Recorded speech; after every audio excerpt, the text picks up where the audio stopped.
Y ya estamos con nuestro próximo invitado. Nos acompaña Daniel Rodríguez, director ejecutivo de Acción Educar. ¿Qué tal, Daniel? Bienvenido a esta edición de Llegó la Hora. Hola José Francisco, ¿qué tal? ¿Cómo estás?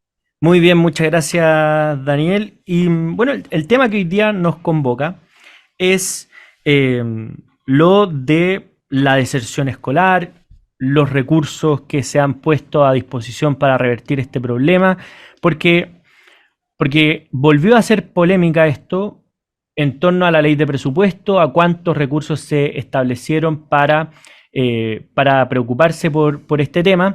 Además, hay cifras que ha dado el ministro Cataldo que bueno, empiezan a ser preocupantes, como por ejemplo que este sería un problema de cerca de 10 años y por tanto estamos hablando de que al menos una generación completa del colegio va a sufrir esas consecuencias. ¿Cómo está el panorama general en esta materia, Daniel?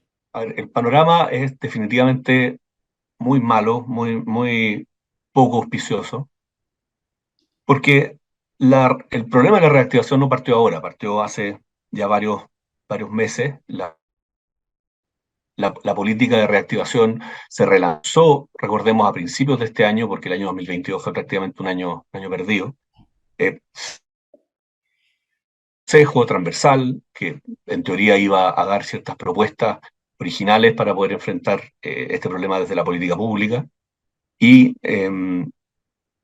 ya estamos en la segunda ley y esperábamos tener un reconocimiento de qué cosas había avanzado, qué cosas habían mejorado.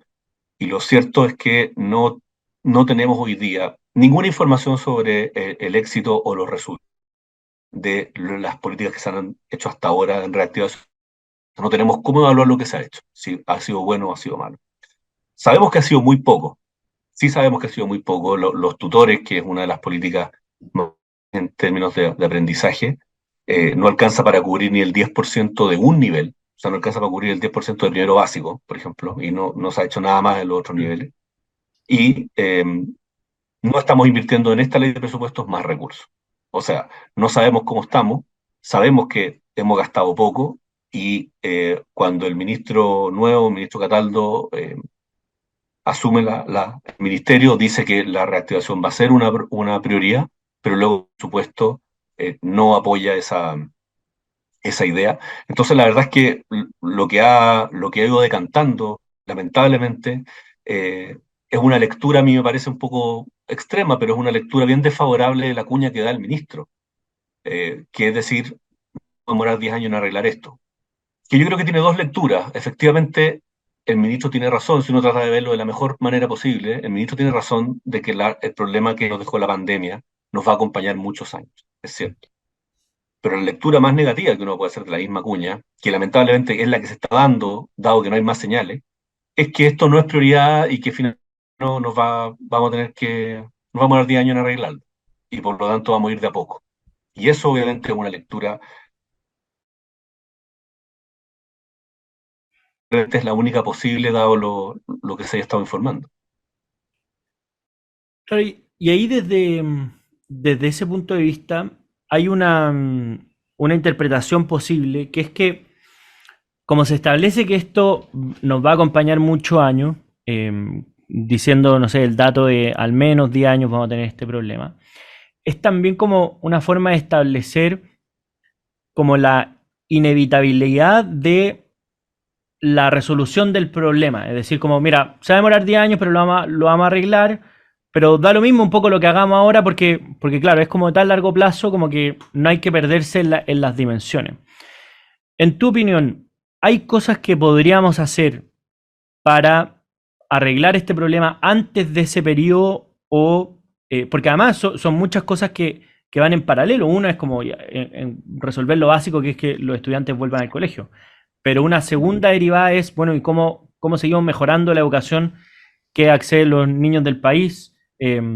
Sobre todo el resto también. ¿Cómo conversan esas dos cosas? Sí, es muy importante en primer lugar que este periodo que efectivamente nos va a acompañar el daño que provocó la suspensión de clases y el confinamiento. eh, por supuesto que se pueden hacer cosas antes y muy efectivas. Hay que buscar programas, buscar intervenciones que puedan aplicarse nacionalmente o regionalmente, dependiendo del presupuesto que haya, y en que se puede combatir directamente el perjuicio en particular en aprendizaje que causó la pandemia. Estos 10 años me parece que el ministro lo dijo como una referencia, pero no significa que hay que esperar ni que... Y sobre todo, lo que es peor, si no hacemos nada no se va a solucionar en 10 años, no se va a solucionar en 50, digamos. Hay que, y es urgente actuar ahora. Ahora, claro, una de las cosas, la más básica, es la asistencia. Y la asistencia no se ha recuperado totalmente. De hecho, en los últimos meses la educación pública, la educación municipal, cayó a niveles de asistencia más bajos que el 2022. O sea, estamos retrocediendo, no estamos mejorando. Y esa tiene que ser la primera prioridad, porque si los niños no están en el colegio, no hay ninguna posibilidad de que las otras políticas tengan efecto. Y respecto a qué se puede hacer, y algo que involucra el mejoramiento de todos los colegios, porque todos los colegios necesitan apoyo en la reactivación, no son solo algunos, todos lo necesitan.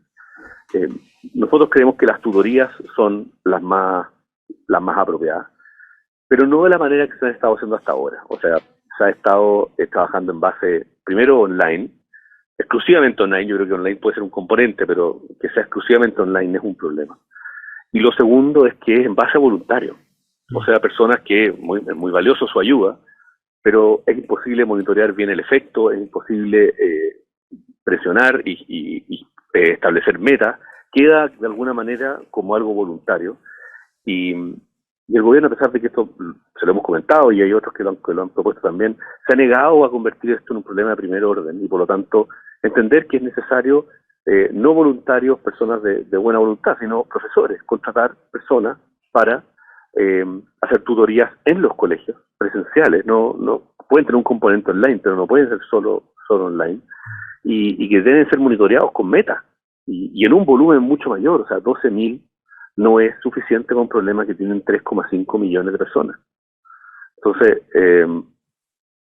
esto es insuficiente, como te decía antes, insuficiente por todos lados, y por supuesto que se pueden hacer cosas de partida, lo que ya se está haciendo con mayor intensidad, pero no estamos hablando que aumente un 5 o un 3%, estamos hablando que algo aumente un 20%. Y ahí hay una cifra que dice que los 30.000 millones de pesos destinados a esto equivaldrían como a 830 pesos al mes por cada estudiante que ha desertado o presenta alto ausentismo. ¿Es real esa cifra? ¿Te parece insuficiente? Porque claro, suena muy poco, pero quizá uno dice, oye, pero es que el programa va destinado solo a algunos. ¿Cómo se ve esa asignación de recursos y si tiene como correlación con lo que tú señalas que el gobierno no le ha dado la prioridad necesaria a este problema? A ver, mira, siempre cuando tú lo divides por alumno, y algo dijo el ministro, las cifras se ven chicas, pero yo lo veo de otra manera. La gratuidad aumentó en más de 200.000 millones, 200.000 millones. Las universidades 174.000 millones, los TP 96.000 millones. El pago de la garantía del CAE por los morosos aumentó en 100.000 millones, 104.000 millones. Y de verdad le estamos dando a la reactivación 30.000 que ya estaban, ojo, ya estaban del año pasado, aumentó un poquito, pero no es demasiado. En esos 30.000, por ejemplo, se incluyen ya los 9.000 millones que se gastaron este año para contratar a los reactivadores, a los revinculadores, que eran personas que en teoría iban a ayudar a restablecer los vínculos de los niños que habían desertado con sus colegios. Y nosotros hicimos un análisis de ese programa, de esos 9.000 millones, y vimos que la mitad de los municipios que postularon, no postularon todos, pero la mitad de los que postularon recibieron plata insuficiente para poder contratar ni siquiera un profesional. O sea, eso es absolutamente insuficiente. Y no hay que verlo ni siquiera por alumno. Ya viéndolo comparado con lo que se gasta en educación superior, es realmente una cifra irrisoria. Uno a veces no entiende cómo el gobierno sale a defenderlo. Pero ahí para entender bien el dato, que es que un 50% de los municipios que solicitaron recursos para la contratación de revinculadores, que es de estas personas como encargadas exclusivamente para esto, recibieron montos insuficientes para para poder conformar un equipo. Es decir, las personas profesionales para esto no han podido ser contratadas o al menos no reciben los fondos los municipios directamente del Estado para hacerlo. ¿Podrían hacerlo los municipios por recursos propios o definitivamente no lo están haciendo? No lo sabemos, no lo sabemos. No. Pero, por ejemplo, una de las comunas, para ser bien específico, Puerto Octay, en el lago Yanquihue. Una comuna rural con probablemente alto transporte, obviamente mayor o problemas de deserción producto de la distancia, recibió 4 millones y medio de pesos.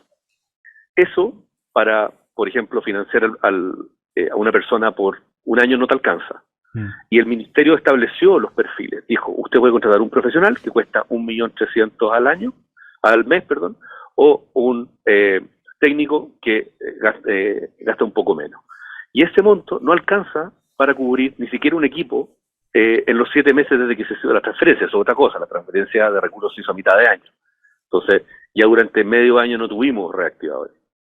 Y los tenemos a partir de julio, agosto, y no alcanza para formar un equipo. Entonces, es terrible que tengamos que llegar a esto, a empezar a escarbar para poder entender cuál es la política que se está implementando.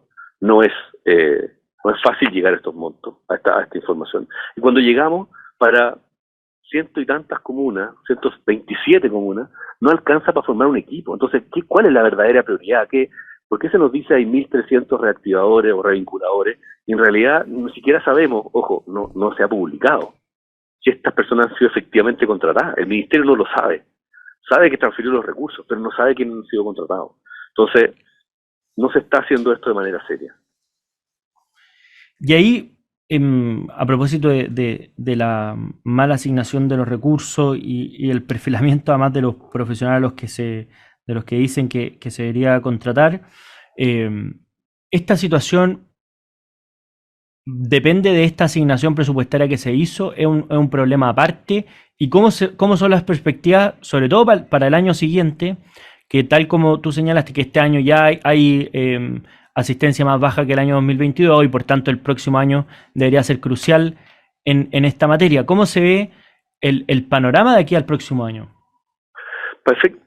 Específicamente para los revinculadores, primero nos damos cuenta que el monto de recursos no es suficiente, porque no te alcanza ni siquiera para armar un equipo. Eso es lo primero. Y hasta ahora lo que vemos es que el monto se mantiene.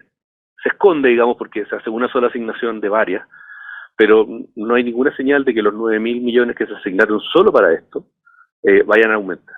Lo segundo, hay que ver bien los criterios con los que estás focalizando los recursos, porque aquí claramente se trató de cubrir más comunas, la mayor cantidad de comunas posible, pero con un monto muy bajo. Quizás debió haberse cubierto más comunas metropolitanas, no digo de la región metropolitana, pero urbanas, digamos, con mayores recursos. Pero eso tiene que ver también con una estrategia, con un plan, con algo que de cara a la ciudadanía se explica, bueno, esto es lo que estamos haciendo, esto es lo que está funcionando, y esa transparencia tampoco ha estado. Entonces, no sé si te has fijado en la prensa este fin de semana, hay muchas cartas, muchas opiniones, editoriales, que hablan de esto como de manera muy general. Pero la razón es que, uno, no hay claridad de qué es lo que se ha hecho. Y dos, no están los recursos para ni siquiera pensar que se está poniendo una prioridad. Entonces, yo pienso que también la sociedad civil tiene que exigirle al gobierno muchísima más claridad y transparencia sobre qué es lo que se está haciendo con este problema, más allá de decir cuántos años nos va a acompañar. Claro. Bueno, queda más claro este panorama, preocupante panorama, después de esta conversación con Daniel Rodríguez, director ejecutivo de Acción Educar. Daniel, muchas gracias por habernos acompañado en Llegó la Hora.